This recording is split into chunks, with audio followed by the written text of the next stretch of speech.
nostra llibertat. Tots els clitxers s'han d'oblidar.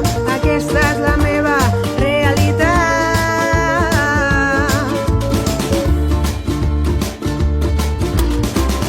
Això de portar-se bé no fa per mi. Menjo amb les meves mans i sóc així. Sóc directe i parlo fort. Què n'has de dir? En casa tanta hipocresia ja n'hi ha prou. De tantes paraules buides i d'ocasió, però no guardo cap rancor. Així sóc jo.